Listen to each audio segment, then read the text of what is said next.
2017년 신동엽 신앙송 버스킹의 사회를 맡은 배우 이종섭입니다.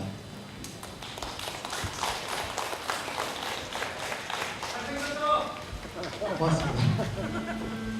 이번 행사는 껍데기는 가라로 알려진 시인 신동엽의 좋은 언어와 아름다운 문학 정신을 잇는 신동엽 학회에서 주관하고 경의선 책거리를 운영하는 한국출판협동조합에서 후원하고 있습니다. 신동엽 학회에서는 신동엽의 문학뿐 아니라 당대의 세계 문학과 그 맑은 시 정신을 이어가는 현대 문학을 함께 읽고 있으며 대중과 호흡하기 위해 이같이 문학 행사를 진행하고 있습니다. 오늘은 신동엽의 시 그 사람에게의 마지막 연, 그날 우리 왜 인사도 없이 지나쳤던가 하는 아쉬움을 담아 신앙송 버스킹으로 준비했습니다. 2017년 신동엽 신앙송 버스킹의 여는 시로 신동엽의 그 사람에게를 낭송하겠습니다.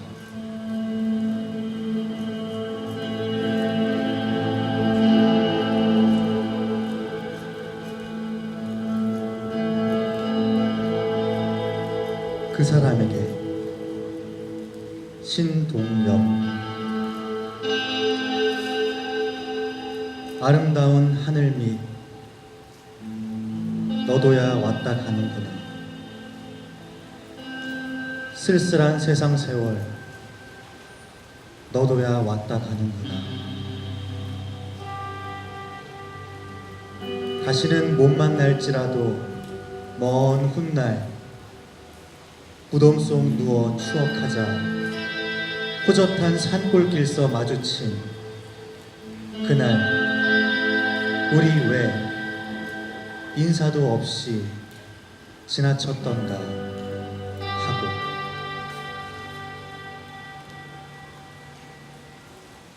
네, 시인이라는 단어도 그렇고 시를 쓴다는 말도 그렇고 일반 시민들이 그런 단어를 들었을 때 어떤 생각이 드세요? 부채질 하시는 분 어떤 생각이 드세요? 남성분. 네, 그렇습니다. 네, 시인이란 원래 말씀해 주신 것 같이 우리 사이에 보이지 않는 인연들을 발견하고, 그렇죠? 네. 쉽게 들리지 않는 말들에 귀 기울이는 존재인 것 같습니다. 그것이 시인의 운명이라면 버스킹의 어원이 되는 스페인어 부스카르의 뜻에 충실하게 내 안에서 타인을 찾고 타인에게로 향하며 타인에게 구원을 요청하며 헤맨다는 의미에서 오늘 우리의 버스킹은 큰 의미가 있을 것 같습니다. 이렇게 비도 오는 날에 거리에서 얼마나 많은 사람들이 오고 가면서 서로를 알아보지도 못하고 만났다 헤어졌다 할까요? 네. 먼저 소개해드릴 버스커는 2012년 창비 신인 시인상을 수상하며 작품 활동을 시작하였고 2015년에 첫 시집 너의 슬픔이 끼어들 때를 발간, 2016년에는 제34회 신동엽 문학상을 수상한 안희연 시인입니다. 큰 박수로 부탁드립니다. 네, 시인의 시 낭송을 듣고 너의 슬픔이 끼어드는 순간들에 대해, 그리고 그럴 때마다 느끼는 시인의 슬픔에 대해 대화 나누는 시간을 가지겠습니다.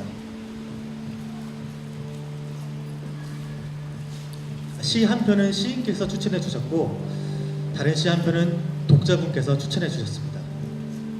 네, 첫 번째 시 기타는 총, 노래는 총알 청해 듣겠습니다.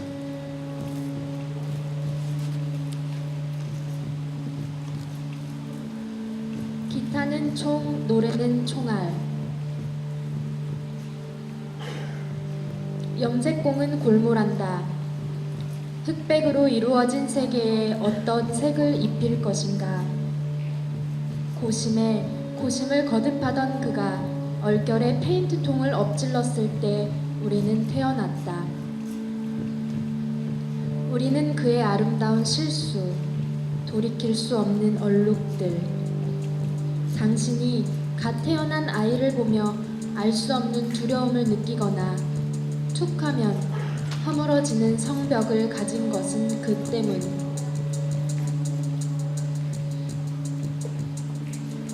내정된 실패의 세계 속에 우리는 있다. 플라스틱 병정들처럼 하루치의 슬픔을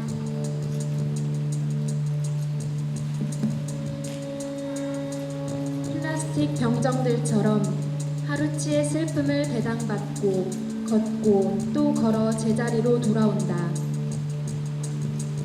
우리는 그의 기억 저편으로 사라진 풀리지 않는 숙제.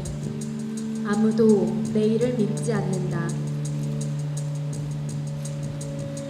그러나 우리에겐 노래할 입이 있고 문을 그릴 수 있는 손이 있다. 부끄러움이 만드는 길을 따라 서로를 물들이며 갈 수 있다.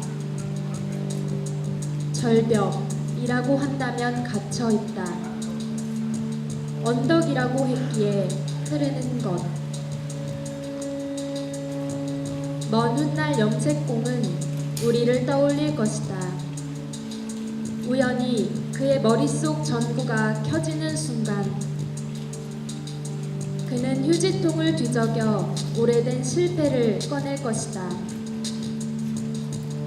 스스로 번져가던 무늬들, 빛을 머금은 노래를.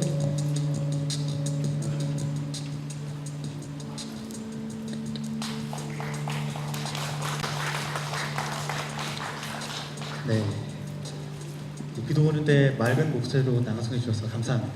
네. 사실 저는 이 안희연 시인님의 너의 슬픔이 끼어들 때라는 시집을 읽으면서 안희연 시인 너무 만나고 싶었습니다. 감사합니다. 저는 사실 이 질문 시간을 위해서 사회자로 이 자리에 서서 과언이 아닌데요. 자, 질문할 거리가 사실 굉장히 많은데 일단 방금 낭송해 주신 기타는 총, 노래는 총알이라는 시에 대해서 좀 간단하게 토크를 해볼게요. 지금 서 계신 분들도 그 옆에 노란 책자가 있거든요. 그 책자에 이 시에 대한 정보가 들어있는데 같이 보시면서 이야기 들어도 좋을 것 같습니다. 자, 일단 기타는 총, 노래는 총알이라는 이 시는 그 칠레의 민중 가수 빅토르 하라와 아주 관련이 많다고 되어 있는데요. 그 빅토르 하라는 이제 자신의 노래를 무기로서 사용하면서 이제 민중 운동을 했다고 알고 있는데 혹시 시인께서는 무기가 있으신지 혹시 그 무기가 어떤 것인지 궁금합니다. 그 빅토르 하라는 이제 유튜브 같은 데다가 이름을 쳐보면은 실제로 그 노래를 부르는 영상이나 그런 것들을 보실 수가 있는데 굉장히 구슬프게 노래를 불러요. 그래서 이 사람이 기타를 치면서 부르는 어떤 노래가 왜 무기가 될 수 있는지를 되게 알 수 있는 어떤 그런 에너지와 힘을 가지고 있는 시인이자 또 민중 운동가인데요. 예. 저는 그 정도의 에너지는 좀 갖지 못해서 이렇게 구슬픈 목소리도 가지지 못하고 뭔가 이렇게 무기로 쓸만한 힘을 좀 지니지도 못한 것 같은데 다만 시인으로서 제가 가지고 있는 무기는 아마 정말 진정성을 다한 언어 같은 것이 아닐까. 그래서 그것으로 세상과 싸울 수도 없고 누구 한 사람의 마음을 간신히 움직이는 것도 정말로 어려운 일이겠지만 그래도 마음을 다해서 쓰는 언어, 그 시가 저의 무기가 아닐까라고 생각하고 있습니다. 네, 그렇군요. 그러면 혹시 이야기를 듣는 중에 질문이 또 생각났는데요. 그러면 그 진정성을 가진 언어로서 이제 시를 쓴다고 하셨는데 그러면 시인께서 이제 일반적으로 평소에 쓰시는 언어와 그 시 안에서 살아있는 언어는 혹시 어떤 차이가 있을까요? 근데 보통 시의 언어와 그냥 일상적인 언어가 다르다고 생각을 하시는 분들, 뭐 특별한 언어를 써야 시의 언어라고 생각하시는 분들도 있는데 예. 사실은 그렇지 않은 것 같고요. 그냥 어떤 시 속에서 하나의 어떤 메시지를 이뤄 나가는데 얼마나 잘 이렇게 좀 다듬고 깎고 또 예쁘게 만들어서 또 마음을 다하는 어떤 과정이 있는지 그게 오히려 어떤 일상어를 가지고도 충분히 시를 만들 수 있지 않나 그런 생각이 들어요. 예. 따로 있는 것 같지는 않습니다. 예, 알겠습니다. 네, 그럼 이어서 두 번째 시 낭송할까요? 두 번째 시는 토성의 영향 아래라는 시입니다. 청해 듣겠습니다. 토성의 영향 아래 소프라노가 노래를 시작하자 아이들은 벽장 안으로 숨었다. 우리는 그런 식으로 불에 대해서 말했다. 우리는 물에 대해서 말했다. 너무 많거나 하나도 없는 것, 그러므로 가득한 것, 흔들리는 것, 어두워지는 것, 아직 태어나지 않은 아이들, 잠수부의 입술과 솟아오르는 숨가쁜 꼬리에 대해서 말했다. 입속에서 모래와 얼음이 뒤섞였다. 시계는 남김없이 깨져 있다. 창문은 절벽 쪽으로 열려 있고 구름 한 점 없는 하늘은 엎질러진 잉크병 속으로 거세게 빨려 들어간다. 거울로 들여다보던 한 명의 아이, 두 명의 아이, 세 명의 아이가 귀를 가린 채, 귀를 가린 채, 귀를 가린 채 돌아갔다.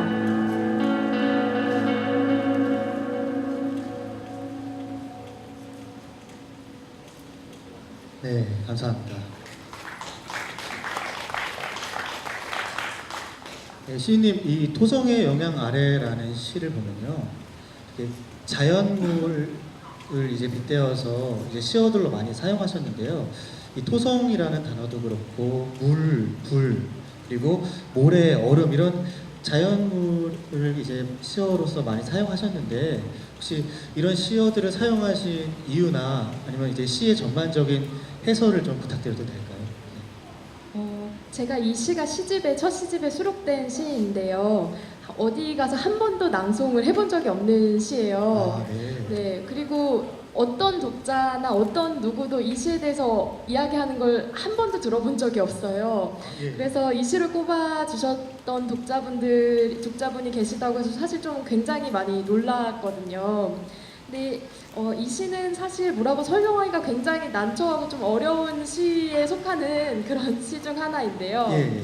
그러니까 저도 왜 이렇게 썼는지를 좀 설명할 수 없는 시 중에 한 편이기 때문인 것 같아요. 아, 네네. 그럼 혹시 이 시를 쓰게 된 어떤 시적 영감의 근원이나 그런 것도 좀 말씀하시기 좀 어려우신가요? 그냥 어떤 아주 낯설고 이상한 느낌 같은 게 제 안에 있었는데요. 예. 그냥 어떤 방인지는 모르겠는데 약간 무중력의 방 안에 들어와 있는 것 같은 게 현실이 아니라 어떤 비현실 세계에 들어와 있는 방 같은 곳에 제가 혼자 좀 갇혀 있으면서 예. 거기로 오가는 막 사람들을 제가 관찰하고 있다는 느낌이 좀 들었던 아주 이상한 느낌을 가졌던 적이 있어요. 예. 그러니까 이를테면 오늘 같은 날도 이렇게 비가 오고 이렇게 뚫려 있지만 딱 이 공간이 이렇게 만들어져 있으니까 딱 여기 밖으로 나가면 현실인 것 같고 요 안은 뭐 비현실적인 느낌이 좀 드는 거예요. 그러니까 그런 아주 이상한 느낌 속에서 내가 익히 알고 있던 물이라든가 불이라던가 아니면은 뭐 어떤 토성이라던가 이런 것들이 나에게 무엇이었지, 이게 무슨 단어였지 이런 것들을 좀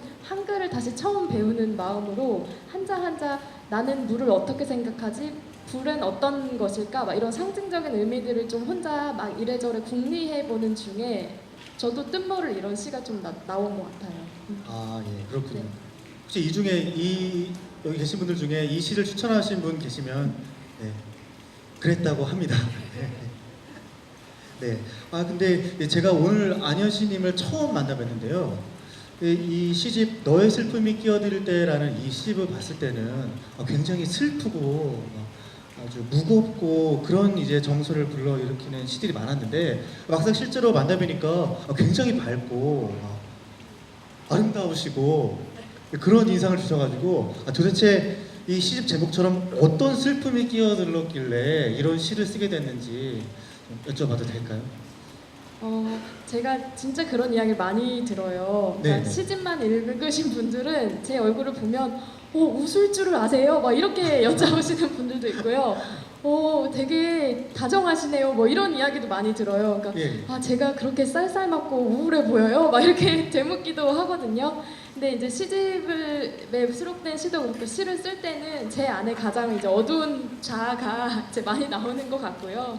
그 외에 이제 현실 생활에서는 이 실생활에서는 굉장히 밝고 명랑한 성격이에요. 호기심도 많고 그래서 꼭 시인이라고 해서 이렇게 무겁고 우울한 것만 가지고 있는 게 아니라 이제 예. 지킬 앤 하이드처럼 이제 시를 쓸 때는 또 이런 모습이 나오고 또 현실 생활에선 또 이렇게 밝은 모습도 가지고 있고 그런 것 같습니다. 아, 예.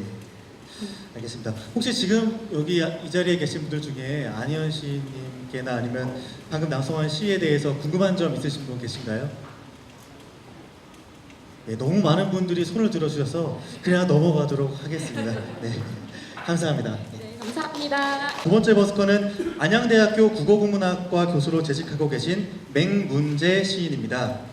1991년 문학정신으로 작품 활동을 시작하여 물고기에게 배우다, 기룬 어린 양들 등의 시집을 비롯해서 한국 민중시 문학사, 여성성의 시론 등의 연구서를 발간했습니다.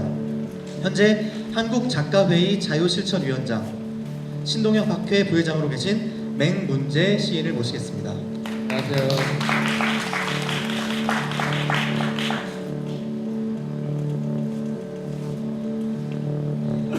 바로 첫 번째 시 전태일 청해 듣겠습니다. 네, 자료집 8쪽에 있습니다. 네. 전태일.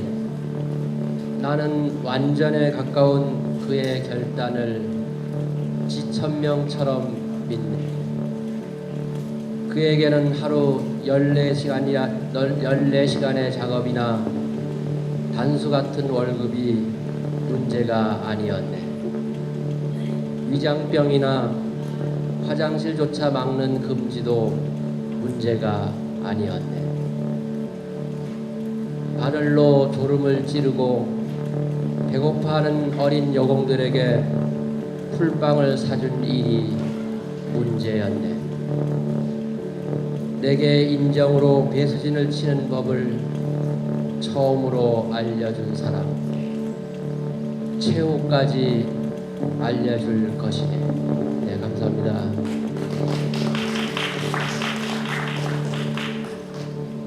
네, 잘 들었습니다. 네. 네, 이 맹문재 시인님의 이 시집 기룬 어린 양들 시집을 보면요, 여기에 수록되어 있는 이 시들은 전부 다 이제 전태일 시대의 그 노동자들의 이제 이름이 이 제목으로 된 시인데요. 네, 이런 시집을 내시게 된 이유가 혹시 있나요? 네, 그 지금 방금 말씀하신 시집이 이제 요 기른 어린 양들 이 시집인데요. 지금 이제 이번 촛불 집회가 있어서 정권 교체를 이루었는데요. 이러한 어떤 민주화를 이루기까지 1970년대부터 지금까지의 열사들에 대한 이제 저의 시를 쓰려고 했는데 너무 많은 분들이 있어서 다 못 써서 노동자들만 대상으로 해서 썼고요. 시기도 김대중 정부까지만 썼습니다. 그리고 그 안에 있는 노동자들도 다 못 썼고요. 내용이 좀 겹친다거나 또는 제가 관심이 있지만 그 한 분 한 분에 대한 사항을 정확하게 모르는 경우는 좀 더 공부해서 써야 되겠다라고 생각해서 계속 지금 작업을 하고 있어서 두 번째 이런 기른 어린 양들 시집을 또 내려고 하고 있습니다. 네. 네, 감사합니다. 네, 혹시 맹문재 시인님이나 아니면 방금 낭송하신 전태일이라는 시에 대해서 같이 이야기 나누고 싶은 점이나 뭐 궁금한 사항 있으신 분 손 들어주시면 제가 이제 마이크 넘겨드리겠습니다. 혹시 계신가요? 3초만 더 기다리겠습니다. 예, 말씀해 주세요.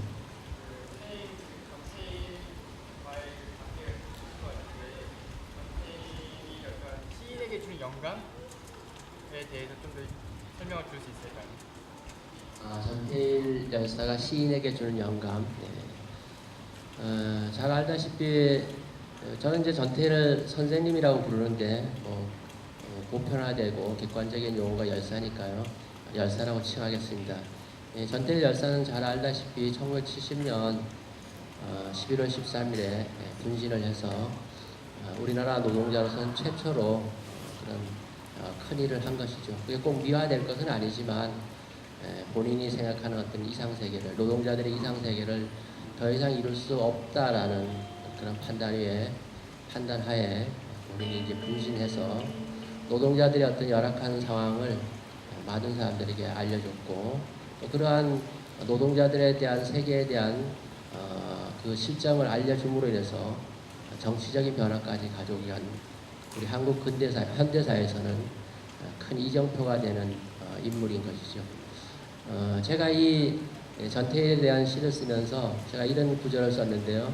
문제가 되는 것은 그 하루에 14시간 하는 작업 시간이라든가 또는 월급이 나왔다 안 나왔다 하는 그 단순 같은 월급의 문제가 아니라 또 위장병이라든가 또는 어떤 비인격적인 대우라든가 이런 게 문제가 아니라 이 전태일에 대해서 제가 문제라는 것이 어떤 풀어보려는 그런 문제가 아니라 어떤 거울의 문제로 삼았을 때 제가 영향을 받은 것은 전태일이가 본인이 버스비를 아껴서 그 배 고파하는 어린 여공들에게 풀빵을 사주었다는 그 사실. 그래서 가장 어떤 인간으로서 사랑이라고 할까요? 배품이라고 할까요? 그런 것을 지극히 실현한 분으로서 제가 쓰고자 하는 시세계가 어떤 우리가 문학에서 궁극적으로 추구하는 게 휴머니즘이라면 전태일의 어떤 그런 행동, 정신이야말로 시인으로서 본받아야 할 휴머니즘의 어떤 본보기가 아닌가 그렇게 생각이 되었고요. 그래서 전태일 문학상이라는 게 있습니다. 전태일은 문인은 아니었지만 그런 인간 정신을 후세인들에게 널리 이렇게 계승하고자 전태일 문학상도 있습니다. 실제 전태일은 시도 썼고요. 소설도 4편이나 썼어요. 미완성작이긴 하지만 그 소설을 완성하지 못했던 것은 잘 보면 소설에서 어떤 주인공이 어떤 문제에서 승리할 수 있을 때 그릴 수 있는데도 불구하고 소설을 완성하지 못했던 것은 소설에서의 승리가 현실에서의 승리를 왜곡시킬 수 있다라는 생각에서 다 쓰지 미완성하지 않았을까 그런 생각을 저도 개인적으로 하고 있습니다. 네. 이 정도면 됐나요? 네. 충분한 답변이 된 것 같습니다. 네, 그럼 이어서 두 번째 시 이상남 청해 듣겠습니다. 네, 이상남. 집행부원이 구사대에 폭행당한 채 봉고차에 실려가자 노조원들이 가로막았네. 봉고차는 돌진했네. 사람이 깔렸다 세워라. 노조원들이 외쳤네. 봉고차는 돌진했네. 결혼을 앞둔 기둥 같은 그의 몸 깡통처럼 으스러졌네. 봉고차는 돌진했네. 네, 슬픈 시입니다. 네. 감사합니다. 네, 앞에서 이제 너무 좋은 질문을 해주셔서요. 제가 준비해온 질문들에 대한 답이 모두가 다 된 것 같은데 사실 좀 당황스럽습니다.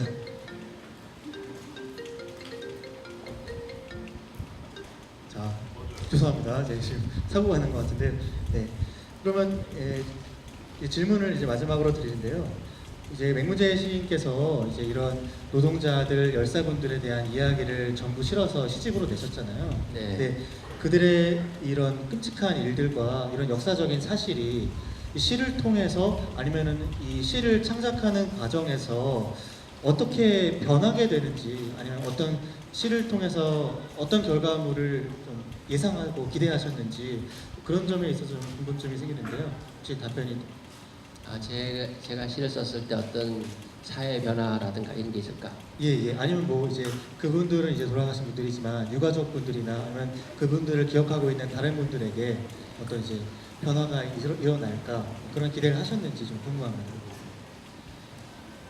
뭐 그걸 다른 말로 말하면 어떤 시인의 역할이라고 볼 수 있는데요. 사람의 이제 시인의 역할은 시인마다 다 다르겠죠, 그죠? 근데 제가 생각하는 것은 시인이라면 자기가 살아가는 시대나 사회를 적극적으로 반영해야 된다고 생각합니다.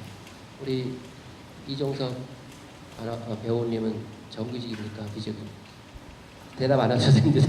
이처럼 우리가 살아가는 이 시대에는 같은 노동을 해도 노동 조건에 있어도 비정규직이 있고 정규직이 있습니다.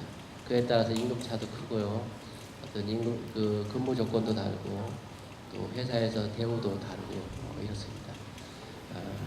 정말로 우리가 살아가는 시대는 이렇게 정규직, 비정규직, 또 해고자, 또 실업자, 또 그에 따른 어떤 빈익빈 부익부 현상, 그에 따른 어떤 사회적 갈등, 또 어떤 심리적 불안감 이런 게 많다고 생각됩니다.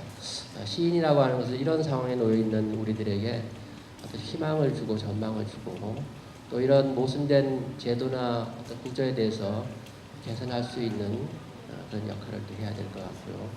또 점점 비인간화되고 물질주의화되고 또 지극히 어떤 이기적인 개인주의화 되어가는 이 시대에 좀 더 어떤 공동체적인 가치, 어떤 인간적인 가치를 추구하려고 이런 이제 가장 인간적인 이야기, 그런 어렵고 힘든 노동자들의 이야기를 구체적으로 씀으로 인해서 제가 지금 방금 말씀드린 그런 가치를 조금이나마 구현해 보겠다라고 썼는데 그 효과라고 할까요? 결과가 얼마나 이루어졌는지는 저도 잘 모르지만 어쨌든 그것과 상관없이 저는 지금 이 한 작업에 대해서 나름대로 제가 해보고 싶은 일을 했다고 생각해서 나름대로 보람이 있다고 생각합니다. 네, 감사합니다. 지금 이 시간에도 거리에 나올 시간도 없이 밀폐된 공간에서 노동하고 있는 수많은 노동자들이 계실 거라고 생각합니다. 시대를 함께 살아가는 배우 노동자로서 좋은 시, 좋은 말씀 잘 들었습니다. 감사합니다. 네, 감사합니다. 혹시 제가 이제 시집을 지금 4권이 있는데 혹시 끝난 뒤에 제 시집을 꼭 받고 싶은 분은 오시면 제가 선물로 드리겠습니다. 아셨죠? 네, 감사합니다. 세 번째 버스커를 모실 차례입니다.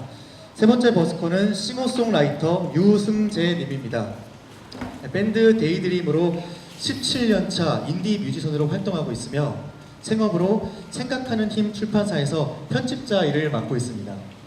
대학 시절에 문학상을 받기도 했다는데요. 그래서 그런지 시적인 음악 활동을 하고 계십니다. 싱어송라이터 유승재 님이 직접 작사 작곡한 음악을 청해 듣겠습니다.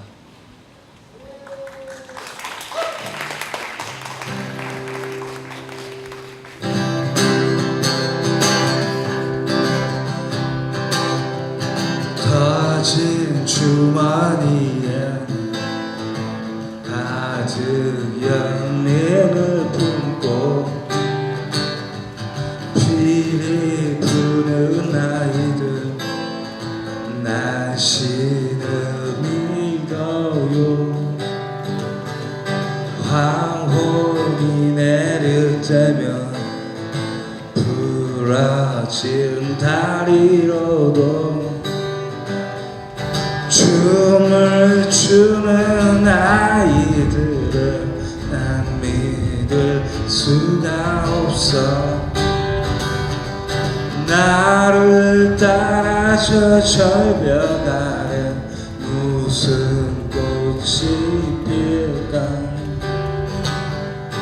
나를 따라서 절벽 아래 무슨 꽃이 필까.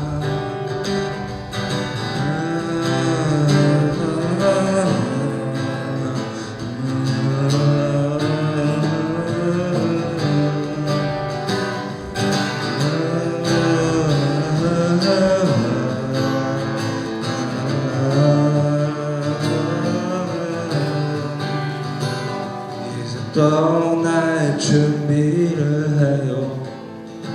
여행의 태양 환상으로 내 속에 남는 나무만 숨을 들이마시네. 더러워진 내 몸은 찢어진 가슴으로 춤을 추는 아이들은 난 믿을 수가 없어. 나를 따라 저 절벽 아래 무슨 꽃이 필까. 나를 따라 저 절벽 아래 무슨 꽃이 필까.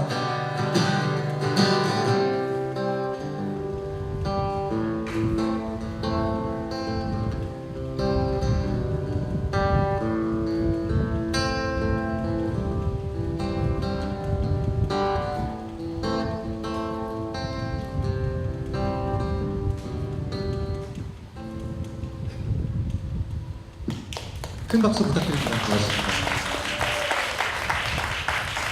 네, 지금 유승재 님께서는 지금 버스킹 시작부터 시 낭송을 하면서 지금 시의 옷을 입혀주고 계세요. 그걸 이제 시잼이라고 하죠. 시잼 연주자이십니다. 네.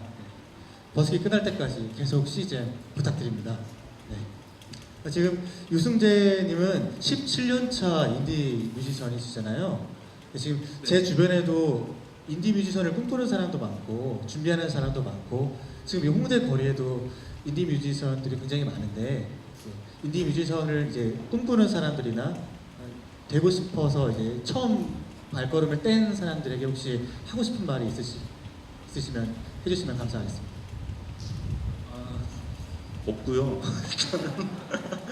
일단은 예전에 생각해보면 그런 고민을 했던 것 같아요. 이제 그 한참 지금 밴드를 이제 20대 때는 많이 했었는데 예. 이제 30대 때 이제 출판사에서 이제 일을 시작하면서 사실은 이제 제가 뭔가 인디 뮤지션이라고 말하기 굉장히 부끄럽고요. 지금 열심히 하는 이제 뭐 갤럭시 익스프레스나 이런 친구들 이제 완전 음악만 가지고 그걸 먹고 살면서 하려고 노력하는 친구들하고 앞에서는 되게 창피하고요. 그걸 못하니까. 근데 저는 약간 그렇게 생각을 한 것 같아요. 어차피 제가 하고 싶은 음악, 뭐 데이드림에서 하고 싶은 그런 음악은 먹고 살 수가 없어요. 그러니까 뭔가 그 다른 이제 돌파구가 좀 필요한 것 같고 그래야지 좀 제가 하고 싶은 거를 좀 지킬 수 있지 않을까 그런 생각을 했는데 또 막상 일을 하다 보면 뭐 이도저도 아무것도 못하니까 그게 좀 괴롭죠. 그렇습니다. 그래서 특별히 드릴 말씀이 없어요. 네, 알겠습니다. 네, 이어서 바로 두 번째 노래 청해도 될까요? 네. 제목 없는 노래 할게요.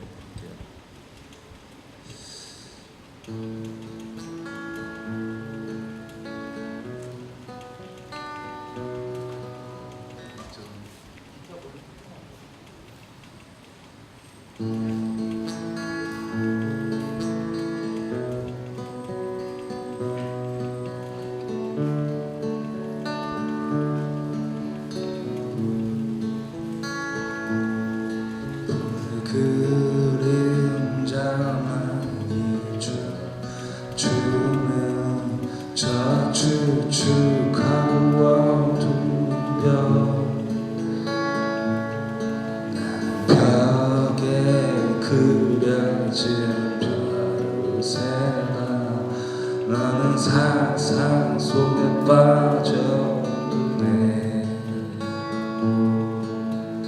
내 가엾은 만들어 쉽게 꺼지는 촛불아 내 갈라진 심장 위로 흩날리는 불꽃아 아무런 추억도 없는 아리로 날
부러지네.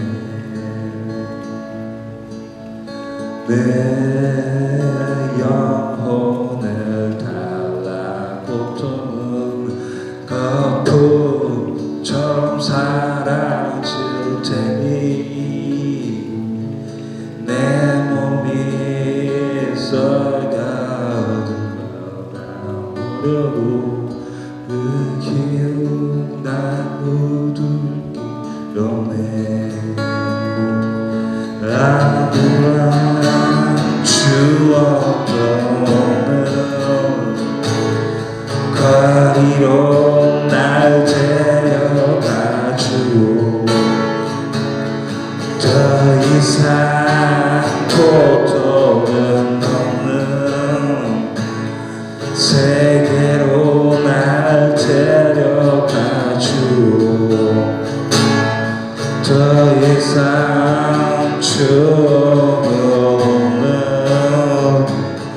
거리로 날 데려가 주오.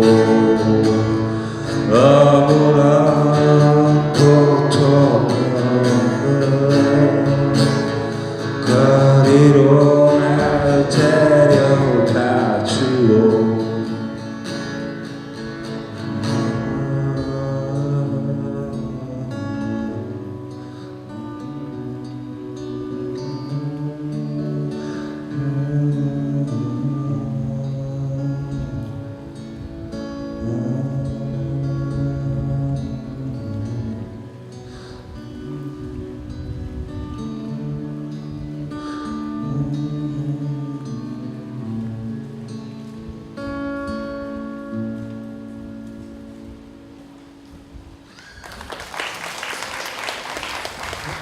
감사합니다.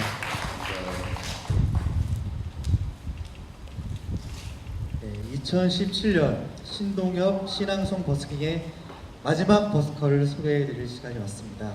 마지막 버스커는 신동엽 시인의 장남 신좌섭 교수님입니다. 큰 박수로 부탁드립니다. 신좌섭 교수님은 현재 서울대학교 의학교수로 재학 중이시고 경향신문 칼럼니스트로 활발한 활동을 하고 계십니다. 신동엽 시인은 1969년 4월 7일 간암으로 39세에 별세하셨습니다. 시인을 다시 만날 수는 없지만 그의 목소리는 여전히 살아남아 오래도록 우리의 마음을 울리고 있습니다. 유가족의 목소리로 신동엽의 시를 청해 듣겠습니다.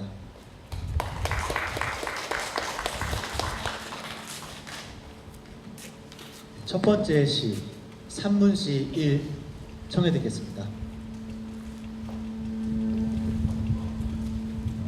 산문시 1 신동엽. 스칸디나비아라든가 뭐라고 하는 고장에서는 아름다운 석양, 대통령이라고 하는 직업을 가진 아저씨가 꽃 리본 단 딸아이의 손 이끌고 백화점 거리 칫솔 사러 나오신단다. 탄광 퇴근하는 광부들의 작업복 뒷주머니마다엔 기름 묻은 책, 하이데거, 러셀, 해밍웨이, 장자. 휴가여행 떠나는 국무총리 서울역 3등 대합실 매표구 앞을 뙤약볕 흡수며 줄지어 서 있을 때 그걸 본 서울역장 기쁘시겠소 라는 인사 한마디 남길 뿐 평화스러이 자기 사무실 문 열고 들어가더란다. 남해에서 북강까지 넘실대는 물결, 동해에서 서해까지 팔랑대는 꽃밭, 땅에서 하늘로 치솟는 무지갯빛 분수. 이름은 잊었지만 뭐라군가 불리우는 그 중립국에선 하나에서 100까지가 다 대학 나온 농민들. 추럭을 2대씩이나 가지고 대리석 별장에서 산다지만 대통령 이름은 잘 몰라도 새 이름, 꽃 이름, 지휘자 이름, 극작가 이름은 훤하더란다.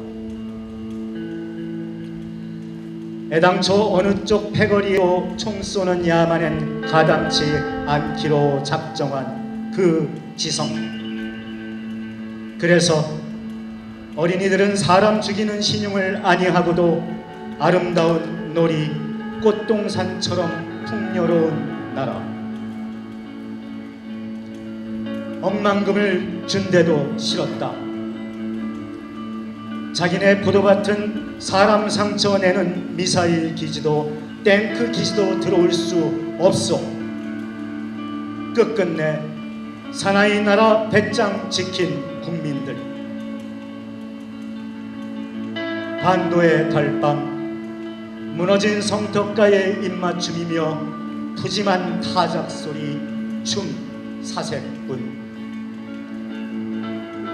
하늘로 가는 길가엔 황토빛 노을 물든 석양. 대통령이라고 하는 직함을 가진 신사가 자전거 꽁무니에 막걸리 병을 싣고 30리 시골길 시인의 집을 놀러 가더란다.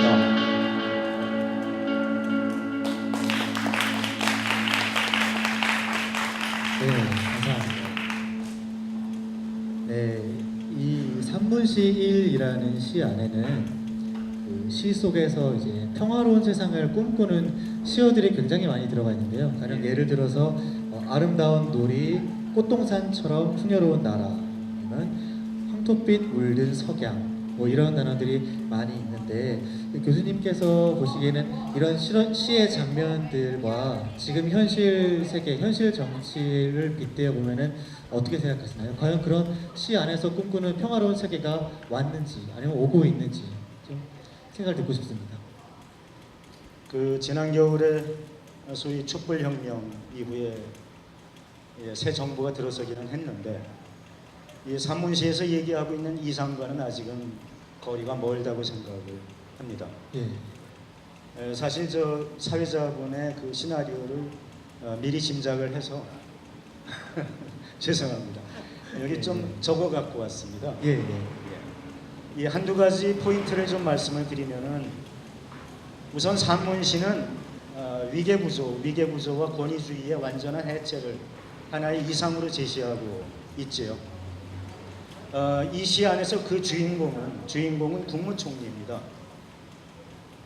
이 자리에 계신 여러분, 황교안 총리가 서울역 탑승장까지 관용차를 몰고 들어간 장면 기억하시죠? 이 산문시에서는 휴가 여행을 떠나는 국무총리는 서울역 3등 대합실에서 뙤약볕 흡쓰며 줄지어 서 있습니다. 그리고 그걸 본 서울역장은 휴가 가서 기쁘시겠소 라는 인사 한마디 남기고 자기 사무실로 들어가죠. 예. 박근혜 정부 같았으면 이 서울역장은 당장 모가지감일 겁니다. 우선은 이런 측면에서 우리 사회에 아직도 뿌리 깊게 남아있는 권위주의 해체라는 거를 이 산문시에서 읽을 수가 있고요. 또 이 산문시는 노동자, 농민, 빈민들의 그 인간다운 삶을 하나의 이상으로 제시하고 있지요. 가장 어렵게 일을 하는 탄광을 퇴근하는 광부들의 뒷주머니마다 기름 묻은 철학서들이 꽂혀 있다는 것은 뭐를 의미하는 건지 생각해 볼 필요가 있을 것 같습니다. 소위 어떻게 인간답게 살아갈 것인가를 고민하는 철학과 인문학이 우리 삶의 중심이 되어 있는 상태를 뜻하는 것으로 봐야 되지 않을까 싶고요. 농민들이 대통령 이름은 잘 몰라도 새 이름, 꽃 이름, 지휘자 이름, 극작가 이름을 훤하게 기억한다는 것도 이 음악, 연극, 시와 같은 문화예술이 우리 삶의 중심이 되어 있는 그런 상태를 의미하는 것 같고요. 그리고 또 이 산문시는 정쟁과 이전 투구 그리고 보복의 정치가 아닌 평화로운 대화의 정치를 이상으로 제시하고 있는 거라고 생각을 합니다. 소위 정치 권력의 상징이라고 할 수 있는 대통령이 딸아이 손을 잡고 칫솔을 사러 나온다거나 자전거 꽁무니에 막걸리병을 싣고 시인의 집으로 놀러가는 그런 모습에서 혹시 연상되는 과거의 인물이 있습니까? 예, 누군가요? 예, 바로 노무현 대통령입니다. 예, 대통령은 시인의 집을 찾아가서 막걸리를 마시면서 과연 어떤 이야기를 나눴을까요? 예, 오늘 밤에 한번 상상을 해보시면 좋을 것 같고요. 그런데 하필 왜 시인일까요? 예, 시인은 세상 모든 현상과 사물의 의미를 부여하는 그런 사람이라고 알고 있습니다. 따라서 시인의 눈으로 보면 세상은 더욱 풍요로워지게 돼 있고, 아마도 이 대통령과 시인은 막걸리를 마시면서 지구상 모든 생명체의 존재 이유를 이해하기 위한 철학적인 대화를 나눴을 거라고 생각을 합니다. 또 한 가지만 더 말씀을 드리자면 산문시는 아주 구체적으로 남북 통일과 영세 중립국의 이상을 제시하고 있습니다. 남해에서 북강까지 넘실대는 물결이라는 것은 통일을 얘기하고 있는 거고요. 이름은 잊었지만 모라군과 불리우는 그 중립국, 어느 쪽 패거리에도 총 쏘는 야만은 가담치 않기로 작정한 지성, 그리고 억만금을 준데도 싫었다, 자기네 포도밭은 사람 상처내는 미사일 기지도 탱크 기지도 들어올 수 없소. 이와 같이 그 반복되는 구절들이 의미하는 것은 남북 통일의 실현과 영세 중립국의 선언입니다. 그리고 이거를 지켜내는 것은 시 안에서 사나이 나라 배짱 좋은 국민으로 묘사가 되고 있지요. 우리에게는 이런 배짱이 필요할 거라고 생각을 합니다. 좋은 말씀 감사합니다. 답변을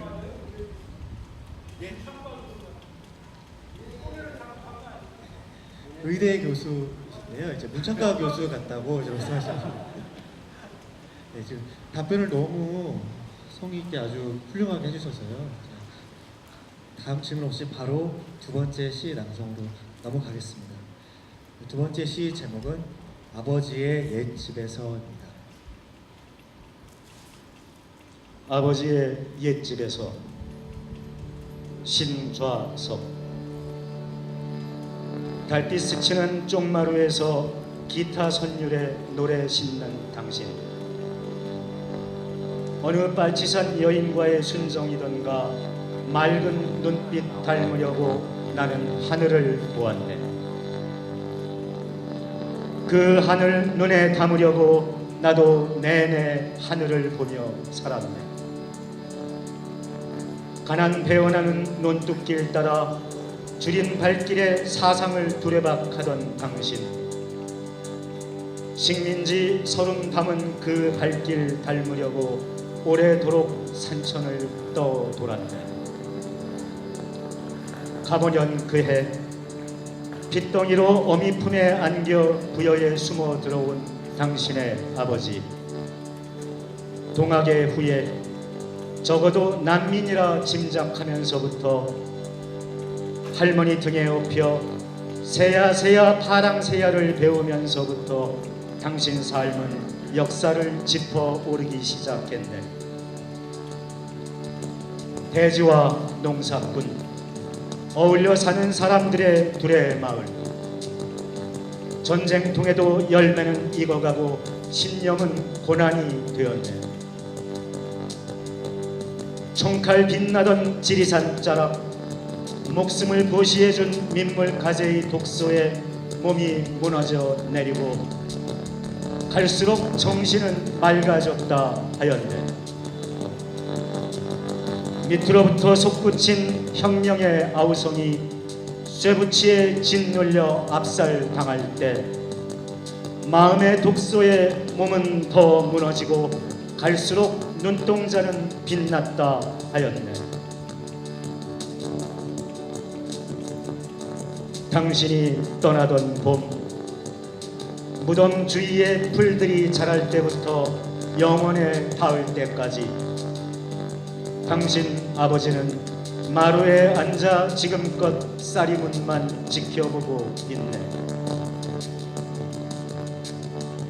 가보년 일제의 총칼을 빼어 닮은 한줌 권력에 거슬린다고 갈갈이 찢기어 흩날리던 당신의 시는 1970년대 광화문 신림동 어두운 책방 구석에서 숨 멈추고 반짝이었네. 들키지 않기 위해, 살아남기 위해 가보년 당신의 아버지가 그리 했듯이 어두운 밤길에서만 군복 물들인 외투 속에서 분노 넘치는 가슴 속에서 찢어져 나간 영혼들 속에서 숨어서 속으로 힘차게 펄럭이었네. 이제 장도 때 놓였던 뒷마당엔 시의 깃발들이 은빛으로 나부끼고 눈 맑은 아이들 철없이 오가며 당신의 향기를 마시고 있네. 단아한 복도와 너른 방들엔 당신의 언어들이 역사를 탄하며 빛나고 마을 내려다보는 지붕 위에 금강의 물결이 옮겨와 은빛으로 다정히 흐르고 있네. 옛집 마당 한 구석 수백 년 맑은 정신 뿜어내던 우물은 이제 흔적을 찾을 수 없지만 당신이 앉았던 그 자리에 이제는 우리가 당신의 하늘을 바라보고 있네.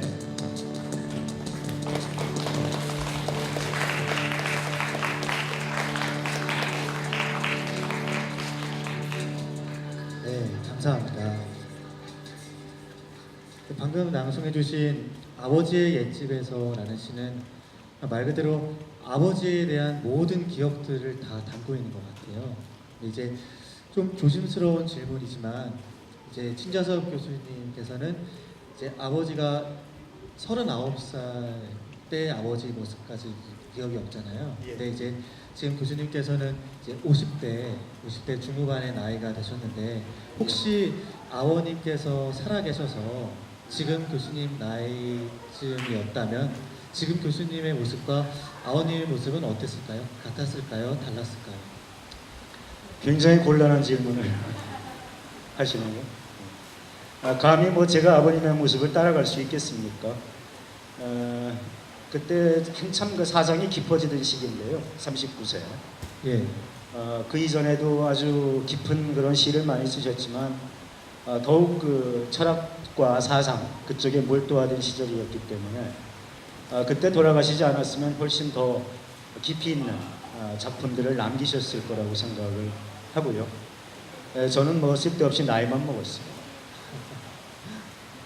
네, 그러면 방금 드린 질문에 좀 이어서 굳이 이제 시인인 아버지라는 것을 이제 빼고서라도 의대 교수라는 것과 시인이라는 것은 얼핏 보면 좀 별로 관련이 없어 보이는데 굳이 이 시인으로서 시를 쓰겠다고 이제 마음 먹게 된 이유가 있나요? 우선은 뭐 의대 교수라는 것과 시라는 거가 무관한 건 아닌 것 같고요. 예. 세상 모든 사람이 다 시하고 관련이 있죠. 그런데 기본적으로 시를 쓰겠다는 생각은 아예 하지는 못했습니다. 예. 사회자께서는 아버님이 신동엽 시인이라면 시를 쓰겠다는 마음을 먹겠어요?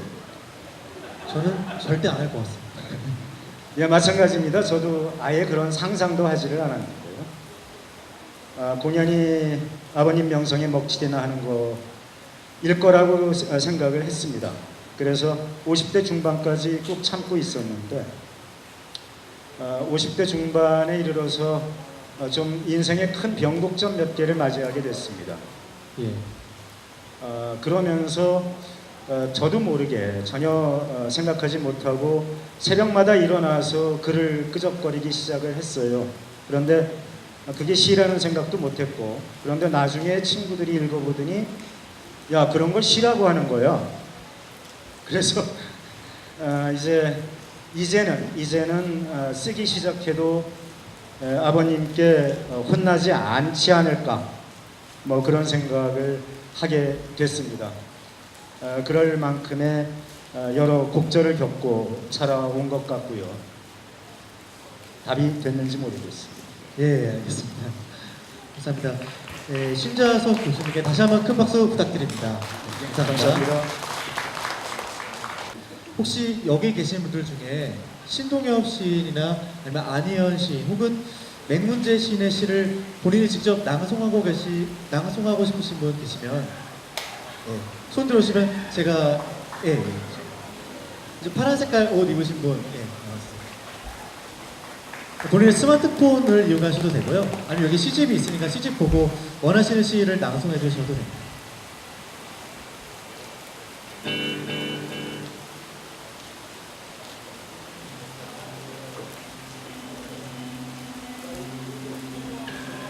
간단하게 자기소개 부탁드립니다. 네, 반갑습니다. 저는 남양주에서 온 박상이라고 합니다. 어떻게 이리저리 헤매다가 여기를 우연히 오게 됐습니다. 여러분 반갑습니다. 어떤 시를 낭송해 주실 건가요? 술리핑백이라는 시를 낭송해 주시겠습니다. 시 제목은 네. 편하게 앉아서 읽으셔도 되고요. 죄송합니다. 저는 시인 안희연님의 술리핑백이라는 시를 낭송하겠습니다. 그럼 좀 부족하지만 좀 들어주시면 감사드리겠습니다.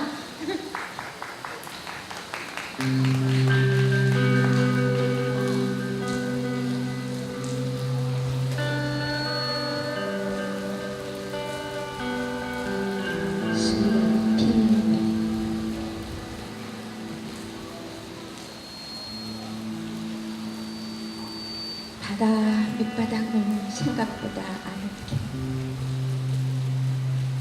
이곳엔 눈을 멀게 하는 태양도 늑대들의 울부짖음도 없고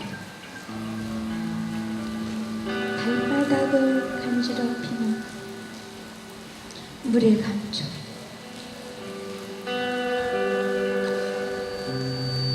꿈인 듯 꿈 아닌 듯 이렇게 가지런히 누워 흔들리고 있으면 구원을 기다리는 일 따윈 하지 않게 해. 누군가는 이곳을 빛의 정물 구간이라고 불러. 깜빡깜빡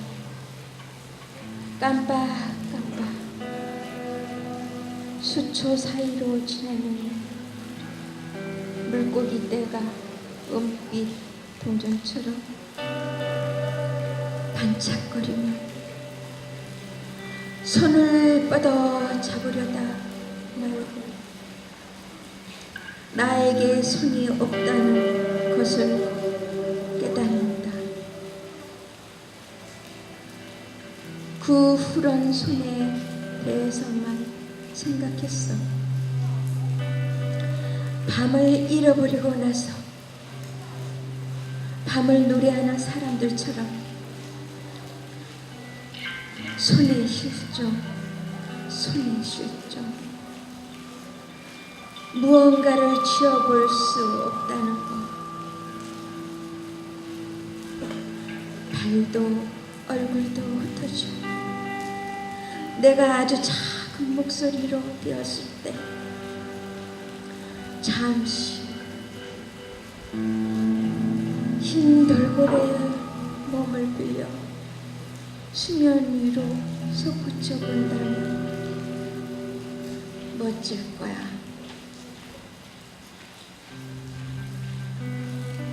지상에 전하는 마지막 잉크처럼 너무 오래 슬퍼하지는 않기를. 너무 오래 슬퍼하지는 않기를. 밤낮 없이 바다만 들여다보는 사람들, 아주 오래된 옛날에 나는 이곳에 와본 적이 있는 것 같아. 신이 떨군 커다란 눈망울, 영원히 마르지 않는. 감사합니다.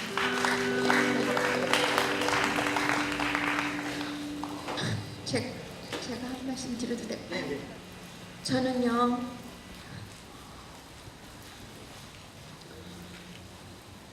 사실 그대로 이것저것 헤매다가 이것을 우연히 오게 됐습니다.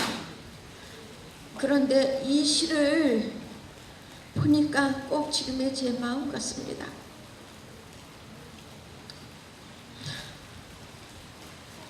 여러분, 지금 저같이 많이 고난을 겪고 있는 모든 사람에게 용기와 힘이 되기를 바라겠습니다. 감사합니다.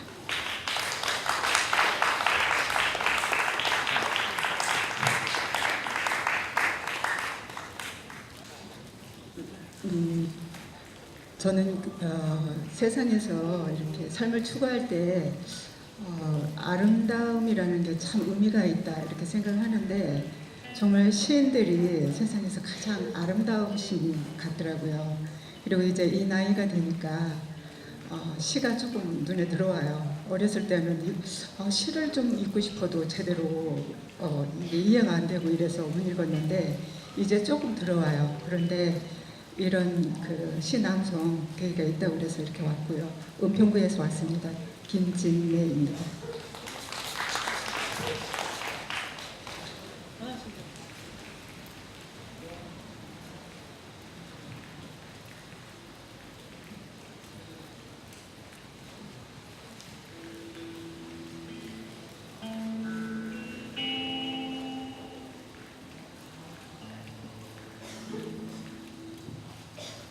신동이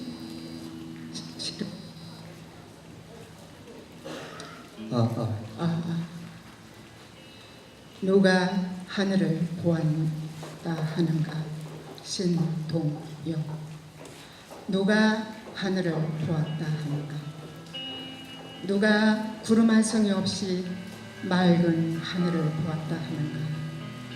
내가 본 건 먹구름, 그걸 하늘로 알고 일생을 살아간다. 내가 본 건 지붕 덮은 쇠 항아리, 그걸 하늘로 알고 일생을 살아간다. 닦아라 사람들아, 찢어라 사람들아, 내 머리 덮은 쇠 항아리. 아침 저녁 내 마음속 구름을 닫고 턱없이 맑은 영원의 하늘 볼 수 있는 사람은 외경을 알리라. 아침 저녁 내 머리 쇠 항아리를 찢고 티 없이 맑은 구원의 하늘 마실 수 있는 사람은 영민을 알리라. 차마 삼가서 발걸음도 조심, 마음 머무리며 서럽게 엄숙한 세상을 서럽게 눈물을 흘려 살아가리라. 누가 하늘을 보았다 하는가. 누가 구름 한 자락 없이 맑은 하늘을 보았다 하는가.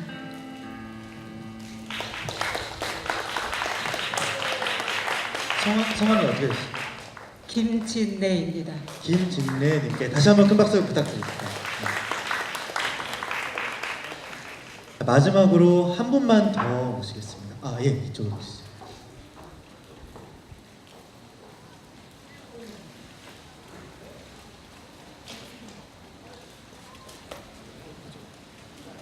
간단하게 자기 소개 부탁드릴게요. 안녕하세요. 저는 노순이라고 합니다.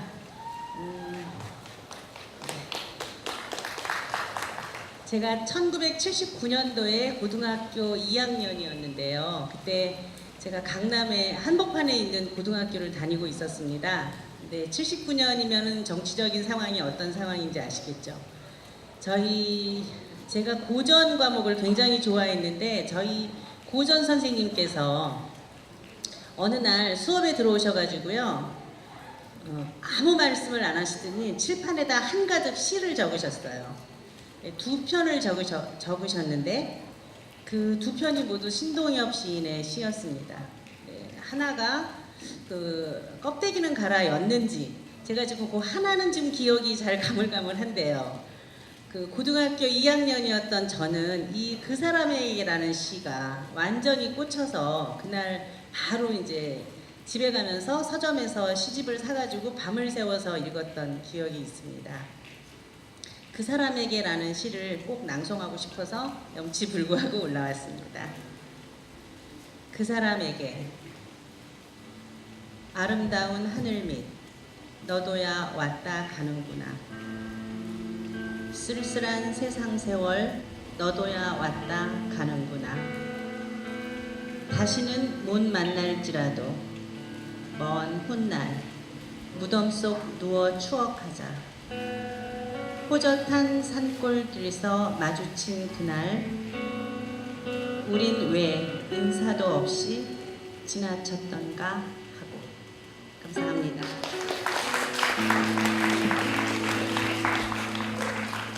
감사합니다.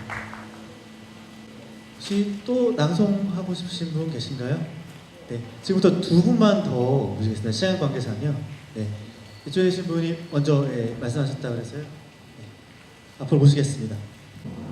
오늘 갑자기 이렇게 오게 돼서 또 이런 영광된 자리에 오게 됐네요. 또 날씨도 이렇게 시를 낭송하기에 딱 좋은 날씨인 것 같고, 또 저희 또 맹문재 교수님 또 시를 제가 너무 좋아해가지고 읽어야 되는데 또 안경도 안 갖고 와서 조금 하다가 조금 또 잘못 읽을까 봐 걱정이 되네요.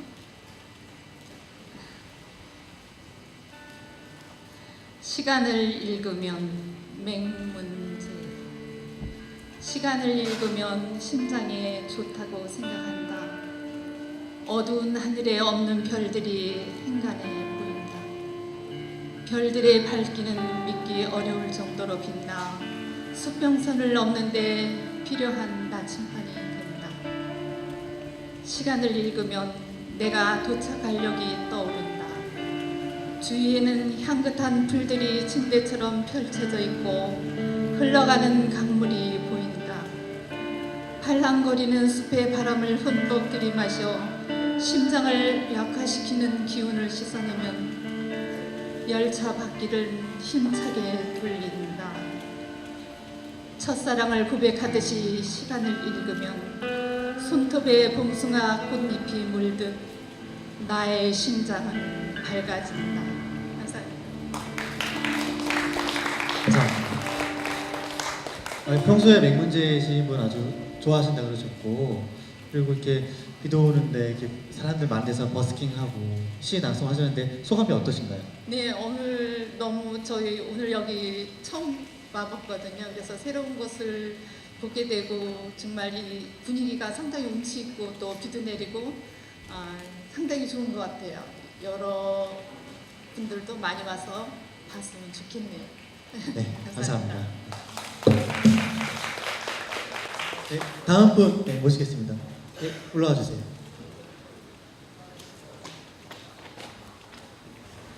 네, 안녕하세요. 저는 마포구 주민 박기웅이라고 합니다.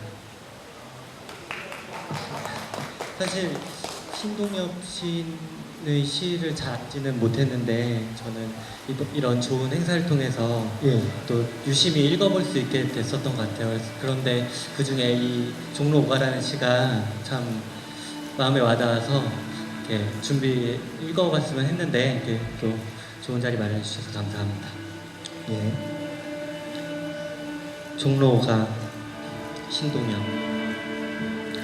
이슬비 오는 날 종로 오가 서시오판 옆에서 낯선 소년이 나를 붙들고 동대문을 물었다.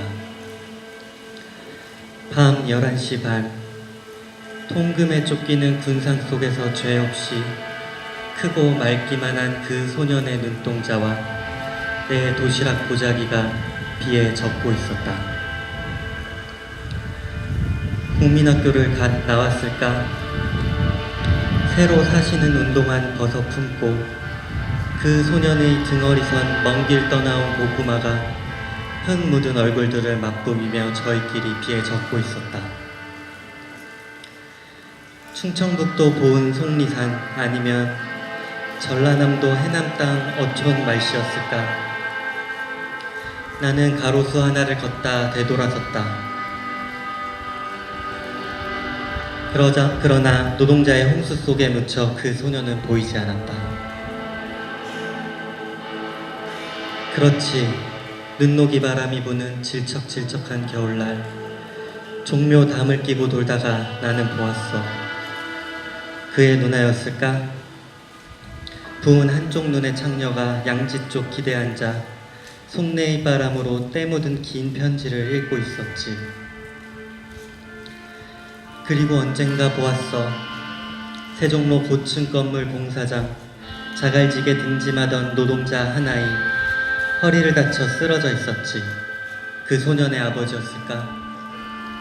반도의 하늘 높이서 태양이 쏟아지고 싸늘한 땀방울 뿜어낸 이마엔 세 줄기 강물, 대륙의, 섬나라의, 그리고 또 오늘 저 새로운 은행국의 물결이 뒹굴고 있었다. 남은 것은 없었다. 나날이 허물어져가는 그나마 토방 한 칸. 봄이면 숲, 여름이면 나무뿌리, 가을이면 타작마당을 휩쓰는 빈 바람. 변한 것은 없었다. 2조 500년은 끝나지 않았다. 옛날 같으면 북간도라도 갔지. 기껏해야 버스길 300리 서울로 왔지. 고층 건물 침대 속 누워 비료 광고만 뿌리는 그 머리 마음. 또 무슨 넉살 꾸미기 위해 짓는지도 모를 빌딩 공사장. 도시락 차고 왔지. 이슬비 오는 날 낯선 소년이 나를 붙들고 동대문을 물었다. 그 소년의 죄 없이 크고 맑기만 한 눈동자엔 밤이 내리고 노동으로 지친 나의 가슴에선 도시락 보자기가 비에 젖고 있었다. 감사합니다. 네, 감사합니다. 간단히 소감 한마디 드려도 될까요?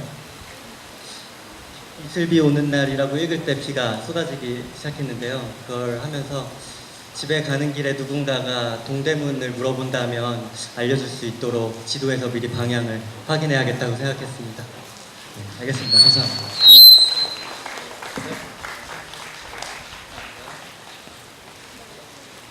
네, 이제 마지막으로 정말 마지막으로 한 분 더 오셔도 될까요? 네, 정호영 시인님. 더 없는 거로 알고 그러면 계속 진행하겠습니다. 반갑습니다. 저는 김정환이라고 하고요. 오늘 인터넷을 어제 보다가 그 버스킹이라고 그래서 사실 버스킹이 처음에 뭔지 몰랐어요. 그래가지고 그것을 한번 제가 찾아보니까 이렇게 거리에서 이렇게 하는 것이라고. 그래서 제가 오늘 6번 출구를 찾아가지고 물어보러 해서 여기 왔는데 굉장히 옛날에 아마 철로길이었던 모양이에요. 이 다리 밑에서 비가 촉촉이 내리는 그 초여름에 많은 사람들은 안 왔지만 정말 시를 사랑하고 낭송을 즐기시는 분들이 여기 모이신 것 같아요. 저는 참고로 처음에 시가 좋아가지고 시를 읊다가 시 낭송가가 되고 그러다가 또 유명한 시인분을 만나가지고 시 창작 공부를 하다가 늦게 등단을 했습니다. 그래서 이제 낭송을 먼저 했기 때문에 등단하는데도 굉장히 도움이 되더라고요. 그래서 오늘 그리고 지금은 저쪽에 삼선동에 있는 한성대학교에서 상상관에서 시 낭송을 제가 지금 가르치고 있습니다. 그러면 제가 오늘 그 시중에서 신동엽 시인님의 그 자제분이신 신좌석 교수님이 쓰신 아버지에 대한 그 추억을 담아서 쓰신 그 시가 굉장히 또 감명이 깊었고, 굉장히 낭송 시도 잘 쓰셨지만 역시 신동엽 시인의 유명한 시인의 자제분이라서 그런지 역시 필력이 있고, 그 다음에 또 목소리 또한 굉장히 좋았습니다. 또랑또랑한 그 목소리. 그래서 굉장히 감동을 받았습니다. 제가 한번 낭송 아닌 낭독을 한번 하겠습니다. 아버지의 옛집에서 신좌석. 달빛 스치는 쪽마루에서 기타 선율에 노래 싣는 당신, 어느 빨치산 여인과의 순정이던가 맑은 눈빛 닮으려고 나는 하늘을 보았네. 그 하늘 눈에 담으려고 나는 내내 하늘을 보며 살았네. 가난 배어나는 논뚝길 따라 저린 발길에 사상을 두레박하던 당신, 식민지 서름 담은 그 발길 닮으려고 오래도록 산천을 떠돌았네. 가보년 그 해 빗덩이로 어미 품에 안겨 부여에 숨어 들어온 당신의 아버지, 숨어서 속으로 심차게 펄럭이었네. 이제 장독대에 누였던 뒷마당엔 시의 깃발들이 은빛으로 나부끼고 눈 맑은 아이들 철없이 오가며 당신의 향기를 마시고 있네. 하나한 복도와 너른 방들엔 당신의 언어들이 역사를 탄하며 빛나고, 마음 내려다보는 지붕 위엔 금강석 물결이 옮겨와 은빛으로 다정히 흐르고 있네. 옛집 마당 한 구석, 수백 년 맑은 정신 뿜어내던 우물은 이제 흔적을 찾을 수 없지만, 당신이 앉았던 그 자리에 이제는 우리가 당신의 하늘을 바라보고 있네. 여기서 끝입니까? 그렇군요. 너무나 여기 빠져다 들어가 보니까 굉장히 서운하네요. 더 연속 계속되는 줄 알았는데. 감사합니다. 좋은 그 바쁘신데 또 제가 또 마지막 그 시간을 할애해 주셔가지고 감사드립니다. 감사합니다. 네, 감사합니다.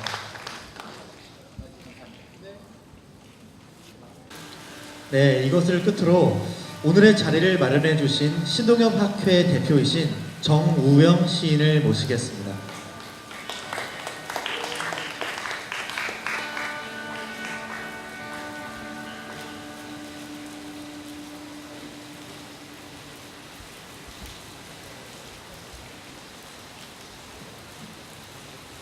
고맙습니다. 정호영입니다.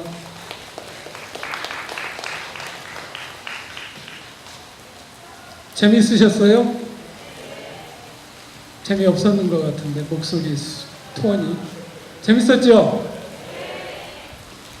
버스킹이 딴 게 아니고 빗소리 들으시면서 시와 함께 노는 거. 오늘은 저희가 시와 버스킹을 이런 정도 맛배기 수준으로 보여드리고요. 오늘 출연하신 분들은 맛배기용이었습니다. 나중에 학회에서 또 신앙송 버스킹 하면 이보다 더 쟁쟁한 분들이 뒤에 버티고 있다 이렇게 생각하시면 좋을 것 같아요. 그리고 아까 신동엽 선생님 자제분인 신좌석, 제가 보기엔 문창덕 교수 같은데 막걸리 말씀하셨잖아요. 대통령이 막걸리 뒤에다 싣고 시인 찾아가는 장면에서 뭐 했겠나, 뭐 했을 것 같아요. 집에 가서 생각하시지 말고, 제가 생각해 보니까 대통령이라고 하는 분들이 되게 좀 어리숙해요. 물정을 잘 몰라요. 그래서 생막걸리를 사갖고 갔을 거예요. 이 자전거 뒤에다가. 시인이 막걸리 마시려고 보니까 쉰 거예요. 쉰 거. 시인한테 쉰 막걸리를. 그래서 둘이 싸웠을 것 같아요. 생막걸리 말고 다음에는 장수 막걸리 사와라. 이렇게. 이런 거를 이 정도쯤 얘기하면 박수가 나오는 거예요. 시인과 쉰 막걸리 이렇게. 요즘 애들 하는 말로 이런 걸 뭐라고 그래요? 예? 아재 개그라고 얘기하는 분은 연차가 좀 있으신 분이고 수액이라고 수액. 우액이라고 그러는 분은 연차가 있으신 분이에요. 오늘 제가 생각했던 것보다 우리 이종섭 배우님께서 버스커들께 굉장히 시가 가지고 있는 아까 이제 위계 말씀하셨는데 층위가 있거든요. 시의 층위가. 근데 우리 배우님도 제가 보기엔 배우가 아니고 시인 같아요.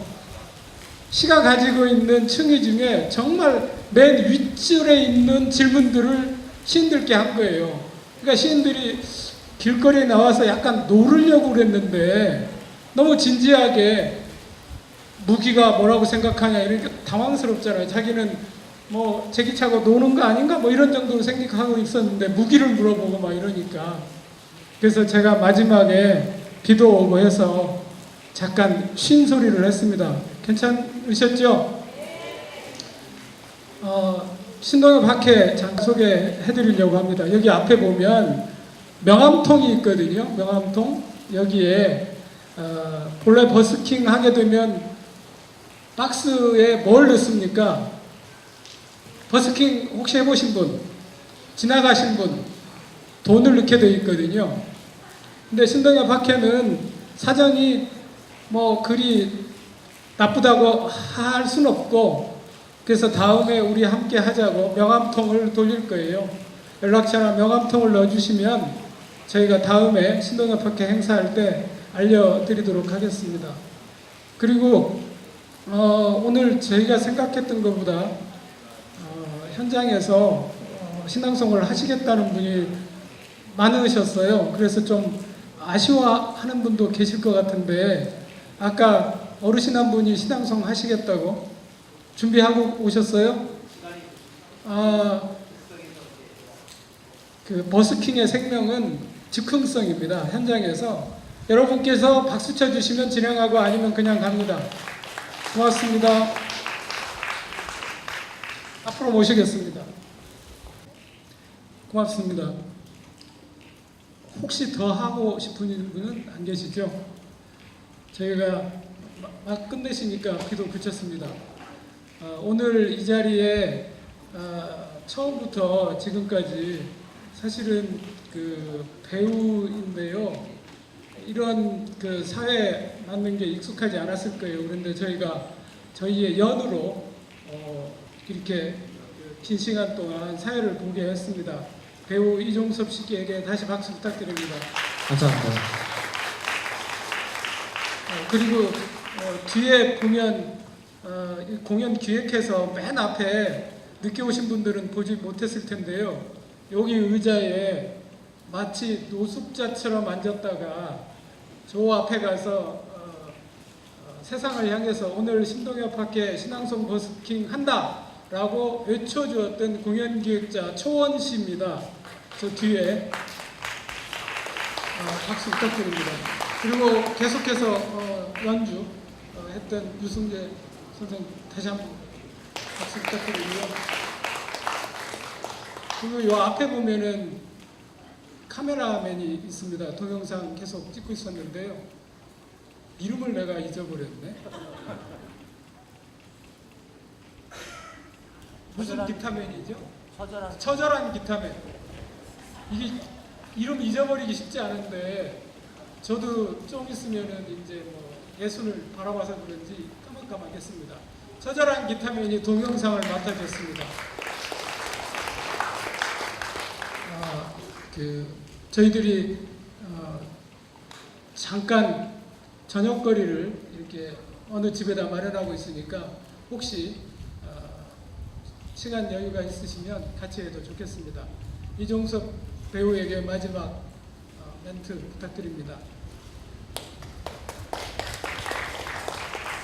네, 되게 부담이 되는데요. 예, 비도 많이 오고 비를 피하러 오신 분들도 계실 테고 또 이제 열심히 홍보를 한다고 했는데 이제 홍보물을 보고 찾아와 주신 분들께 다시 한번 진심으로 감사의 말씀을 드리고요. 시원한 여름날 보내시길 빌면서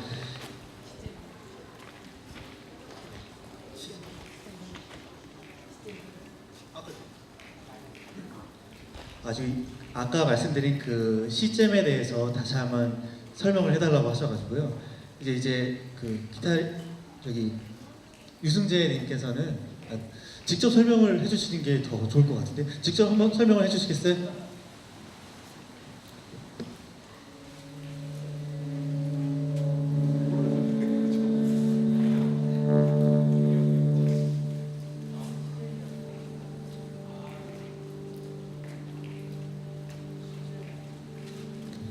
시잼이 무엇인지에 대해서는 잘 모르겠습니다. 앞으로 좀 더 알아가야 될 것 같습니다. 즉흥적으로 시의 느낌을 가지고 거기다 이제 그 소리를 입혀보려고 하는 건데요. 되게 쉽지 않고요. 너무 어렵습니다. 항상 누가 되지 않을까 너무 고민이 많은데 아무튼 고맙습니다. 자, 시잼 시의 옷을 입히는 작업이고요. 오늘은 음악과 같이 시의 옷을 입혀보았는데요. 여러 장르의 것들을 시와 함께 같이 섞어보는 콜라보 작업입니다. 예, 그래서 오늘은 음악하는 유승재 군이, 대드림의 유승재 군이 시의 옷을 입혀보았고요. 앞으로도 여러 가지 장르로 시의 옷을 입히는 작업들은 이루어질 겁니다. 이상으로 신동엽 학회 그날 우리 왜 인사도 없이 지나쳤던가 버스킹 공연을 아주 낭만적으로 잘 마쳤습니다. 감사합니다.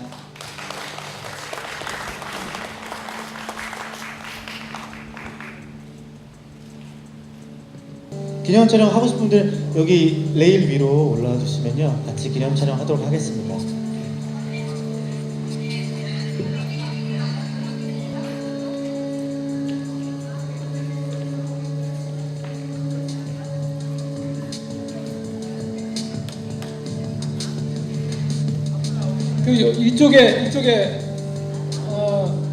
이쪽으로 오셔서 같이 사진 찍고 그렇게 돌아가시죠.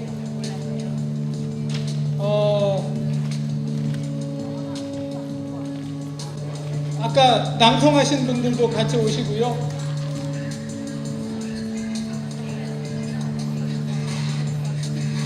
서한나 시인 이리 나오셔. 늦게 왔으면 사진이라도 찍어야지. 백문제와 그 일당. 빨리 오세요. 그 앞에 뒤로도 올라오십시오. 안희연 시인 요 앞에.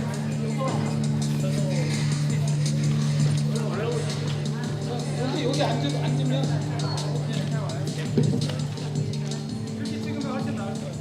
앞에는 앉고 뒤에 서고. 안 돼요. 손님 올라가세요. 안 잡혀요. 어떻게? 안 잡혀요. 올라가주세요. 앉으세요. 사모님 이리 오세요. 사모님 이리 빨리 오죠. 빨리.